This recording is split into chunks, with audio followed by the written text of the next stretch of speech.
ውሻ ነክሷል? አዎ። እኔ የምልህ ጥያቄ በኬስ ስጋ ይዘህ ነው እንደምትዞረው? አይደለም ውሻ ልብ ያህል ውሻ ፈራለሁ። አዎ። እና ሶስት ጊዜ ያው ልቤ በጣም የዋህ ስለሆንኩኝ 3 ጊዜ ነው የነከሰኝ። አንድ እብድ ውሻ፣ 2 ጤነኛ ውሾች ነክሰውኛል። ታውቃቸዋለህ ደግሞ? በደንብ እኔና ይርኔ እየሄድን አጅፕ ጋር ያሰፈር ጋር እብድ ውሻ ወጋኝና 60 መርፌ ታዘዘልኝ። ምን ላይ ተወጋው? ሆዴን።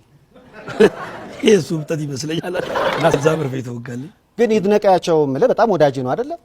ምን አለ 30ውን ቢወጋልህ? ውሻው መርጦኛል። እኔ ውሻው ነው መርጦኝ። እና አሁን ውሻ አለ እዚህ። እንዴት አጠገቤ ቁጭ አልክ? ያው ውሾች ይወዱኛል። ከ16 በላይ ገጸ ባህሪ ሳጠና እኔ ማንዴላ ላይ ያልተጫወተው ነገር የለም አሉ። ወይ ከ16 በላይ ተውናሃል? ብዙ ከቫራይቲ ካራክተር። እስቲ ልጠይቅህ እስኪ ፖሊስ ሆነሃል? አዎ ግልጽ ነው። አዎ። ሀብታም ሆነሃል? አዎ። ሳይኖር አለ ይኸውልህ የህዝብ ሀብት እስቲ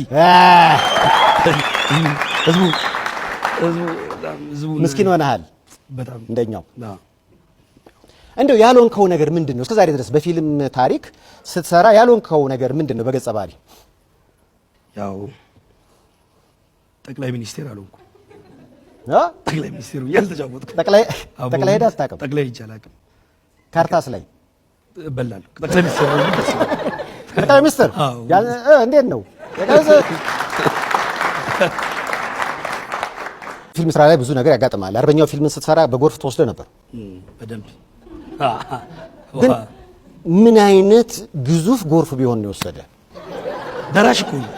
ደራሽ ነው ይዞኝ ሄደው። ደራሽ ነው። አዎ ደራሽ ነው።